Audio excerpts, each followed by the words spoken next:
El día de hoy vamos a hablar de un tema muy interesante y que nunca se ha abordado en YouTube.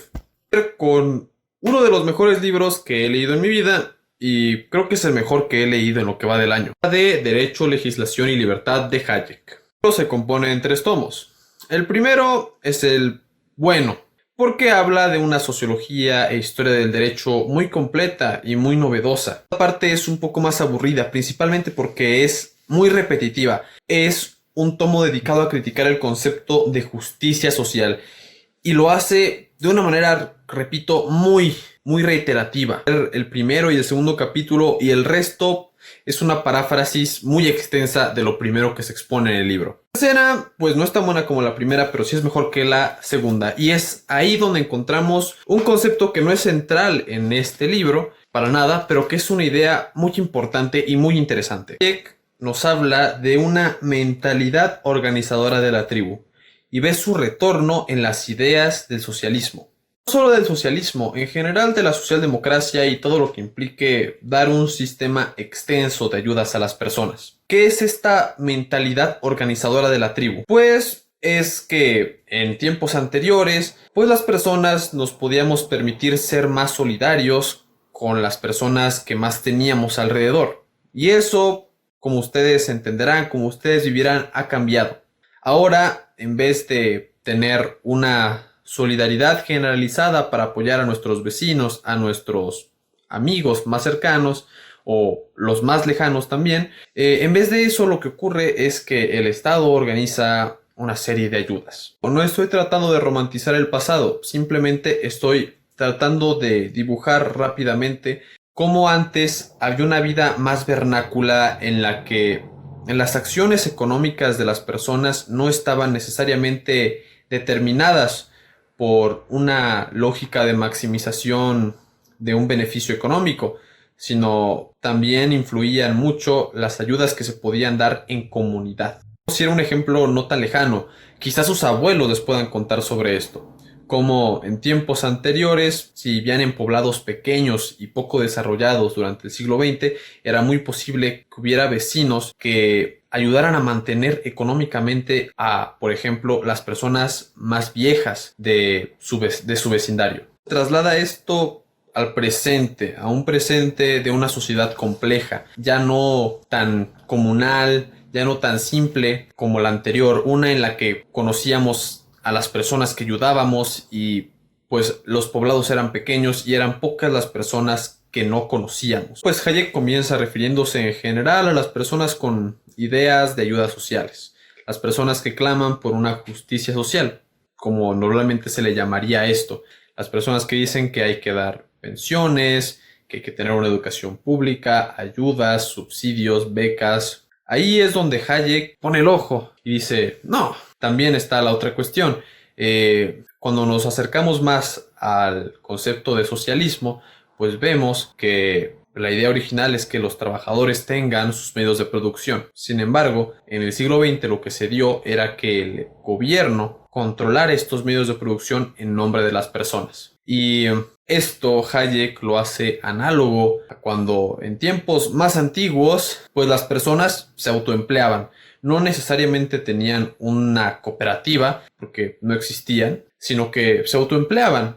Su vida se la ganaban de una manera más o menos autónoma, cazando, recolectando, sembrando pequeñas parcelas. O bien podía ser con un jefe que dijera, bueno, pues esto lo vamos a distribuir entre toda la comunidad.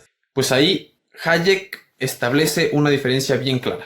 Es muy importante entender que esta sociedad es diferente a aquellas. En esta sociedad, las personas, al contribuir a la justicia social, no saben a quién están ayudando.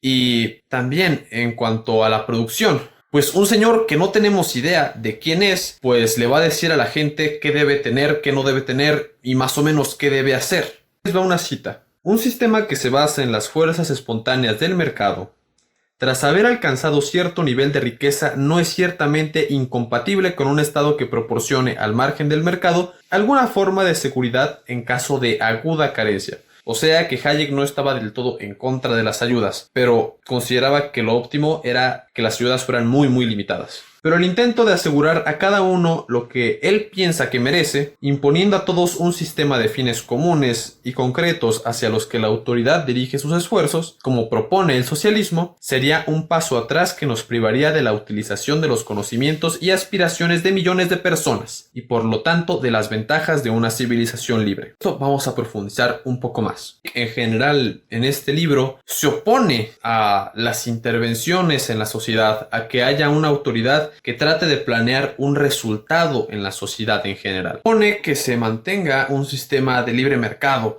en el que pues se respete un orden espontáneo y que lo que se debe proteger pues es el derecho, y el derecho pues simplemente son las normas que hacen posible el mantenimiento de ese orden espontáneo, y el derecho pues se debe limitar simplemente a normas de lo que no debes hacer. No deben de transformarse esas normas en mandatos de qué es lo que se debe hacer para conseguir cierto fin. Eso no es materia del Estado.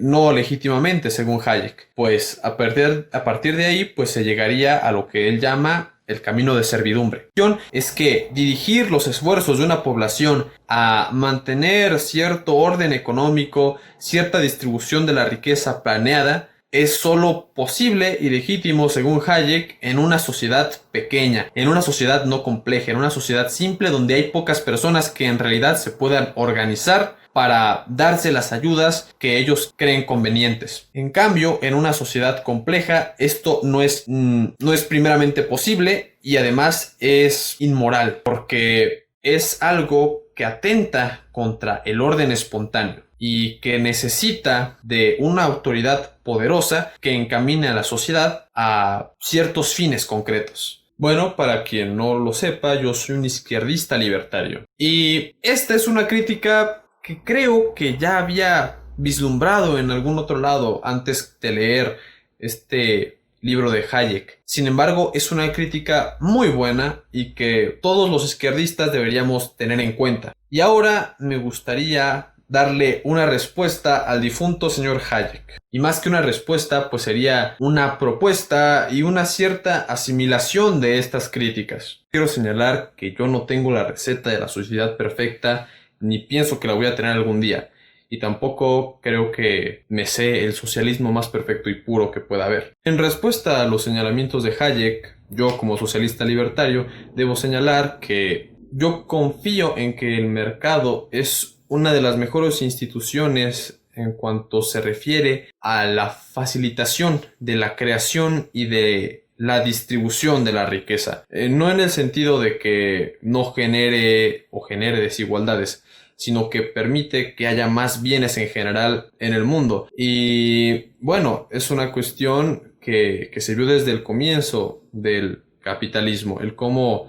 las mercancías aumentaron, y esto no hubiera sido posible de no ser por el mercado. El mercado pues ha sido capaz de incentivar más innovaciones que lo que hizo el socialismo, una economía planificada, que igual socialismo y economía planificada no son sinónimos, al igual que capitalismo y sociedad de mercado tampoco son lo mismo. Pero vamos a simplificar para mejores términos. Ahora, el capitalismo, por su misma dinámica interna, permite una mayor disrupción de los procesos productivos, una mejora continua de estos por medio de la destrucción creativa que nos expone Schumpeter, por ejemplo. Sin embargo, con todas estas cosas buenas que nos ha dado el mercado, la institución del mercado, con todo esto no hay que dejar de ver lo otro, los males que ha provocado, porque para que el mercado dominara prácticamente todas las áreas de la vida humana fue necesario muchísimo sufrimiento. Y de hecho, el capitalismo no fue simplemente algo espontáneo. De hecho, para que el capitalismo se diera, se necesitaron numerosas legislaciones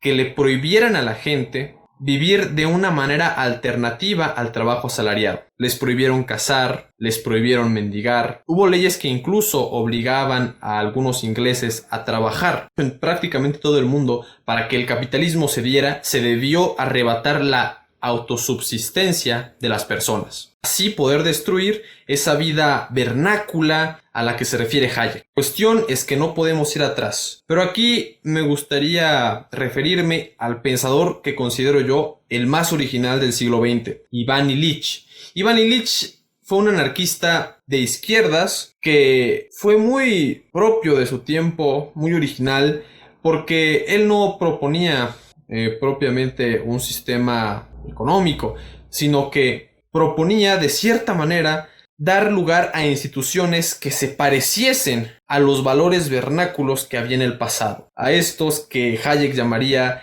de la mentalidad de organización de tribu.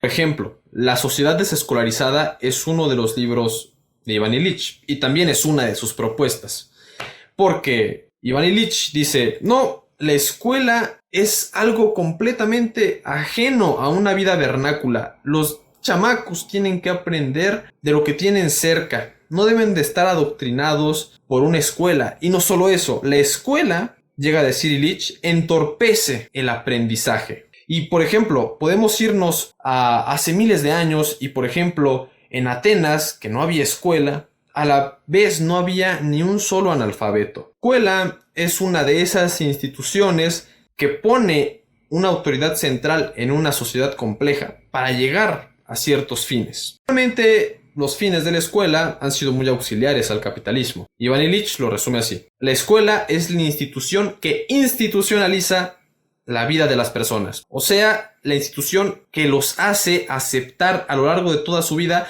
un conjunto de regulaciones que no debería de soportar o que al menos no soportaban en tiempos anteriores. También está una cuestión fundamental, la cuestión del trabajo asalariado. El trabajo asalariado es pilar del capitalismo. Si no hay un trabajo asalariado generalizado en la sociedad, pues entonces no se puede decir que hay capitalismo. Quiero llegar con todo esto. Bueno, sabemos que no podemos ir hacia atrás. Y bueno, tampoco nadie lo querría. Al menos solo unos pocos locos. La cuestión es que con los adelantos tecnológicos que tenemos, con toda la innovación, mientras se hace la sociedad más compleja, pues aumenta la cantidad de innovaciones, de productos que pueden llegar a ser muy disruptores, nuevas tecnologías. Por ejemplo, la impresora 3D podría ayudarnos a tener un modo de producción más vernáculo, a no tener que ir a supermercados, a perder nuestro tiempo ahí y comprar todo lo que necesitamos. Podríamos ahorrarnos un buen de ese tiempo en simplemente imprimir comida. Igual, estamos algo lejos de que de repente podamos imprimir unos buenos tacos, pero la tecnología es asombrosa y puede que ocurra. Es muy posible que la sociedad no pueda acomplejizarse siempre de manera infinita. La acomplejización de la sociedad, ya sabemos, fue necesaria para la creación del capitalismo y eso requirió una gran disrupción de la vida. Es posible que esto no sea sostenible por siempre y entonces regresemos a una vida no necesariamente más pobre, menos tecnológica, sino a una vida más vernácula, en el sentido en el que lo dice Illich. Y de hecho, sobre el gastar tiempo en el supermercado es algo que también critica Ivan Illich. Le llama el trabajo fantasma. Es un tiempo que tú dedicas para que las mercancías te sirvan de algo. Algo que no se hacía antes de que la sociedad de mercado estuviera generalizada en el mundo. La verdad es que es un tema que está muy en el aire, al menos para mí, y supongo que también para todas las personas que intenten pensar en el futuro, porque sabemos que el futuro es impredecible. Podemos estimar al menos algunas tendencias, pero no más que eso. Y me gustaría referirme a Karl Polanyi y la gran transformación. De hecho, es de Karl Polanyi de quien Ivan Illich toma sus valores y de hecho es de la gran transformación de donde se podría decir que se deriva prácticamente toda la obra de Illich, porque Polanyi critica a la formación de la sociedad de mercado e Ivan Illich trata de inspirar un futuro que tenga esos valores vernáculos que se perdieron en los siglos pasados. Sin embargo, la alternativa de Illich pues me parece un poco más improbable, principalmente por la cuestión de la experiencia que ya tiene la humanidad. Ivan Illich pues no está de acuerdo con Polanyi en este sentido. Polanyi nos habla en uno de los últimos capítulos del libro sobre la libertad en la sociedad compleja. Y aquí nos dice en este capítulo que él cree que hay que introducir ciertas regulaciones a los mercados, principalmente a los del trabajo, el dinero y la tierra, para hacer de la vida un poco menos insegura un poco más estable. Estoy inscrito en un marco de un sistema socialista que es muy posible que ya nunca más se vuelva a dar en la historia, dados los hechos del siglo pasado. Es posible que algún nuevo tipo de socialismo pueda surgir. Y aquí voy a citar a Polanyi en justamente los últimos párrafos del libro, que dice: el hombre se resigna en nuestra época a la realidad de la sociedad, a la sociedad compleja se refiere, que significa el fin de esa libertad. Pero una vez más, la vida brota de la resignación final. La aceptación sin quejas de la realidad de la sociedad le concede al hombre un valor indomable y la fuerza para eliminar todas las injusticias eliminables y la falta de libertad. Y bueno, se refiere a que acaba con la libertad porque hace una sociedad en la que pues todo lo que hacen los demás te afecta de una manera a ti y pues muchas veces no puedes escapar de la complejidad. Mientras sea fiel a la tarea de crear mayor libertad para todos, no tiene que temer que el poder o la planeación se vuelvan contra él y destruyan la libertad que está contribuyendo a edificar por medio de ellos. Y pues esto es como una cierta alusión también al libro de Camino de Servidumbre, que también es de Hayek, 30 años antes de Derecho, Legislación y Libertad. Y que de hecho estos libros, La Gran Transformación y El Camino de Servidumbre, se escriben y salen prácticamente en el mismo año. Se escriben en el marco de la Segunda Guerra Mundial y también en ese tiempo se publican. Y termina así: este es el significado de la libertad en una sociedad compleja. Nos proporciona toda la certidumbre que necesitamos. Bueno, básicamente se refiere a lo que ya había mencionado, que al hacernos una vida un poco más cierta, pues incrementa la libertad y así se resuelve la cuestión de la complejidad. Sin embargo, en mi opinión, pues Hayek, al igual que Bakunin lo tenía 100 años antes, pues hace una justa crítica a una élite burocrática que dirija todo esto. La verdad es que los dejo, espero yo, con más preguntas que respuestas. Hacer este video me gustó mucho porque es un tema muy interesante, muy sensible y que pues despierta grandes interrogantes en todos nosotros. Que tengan excelente día.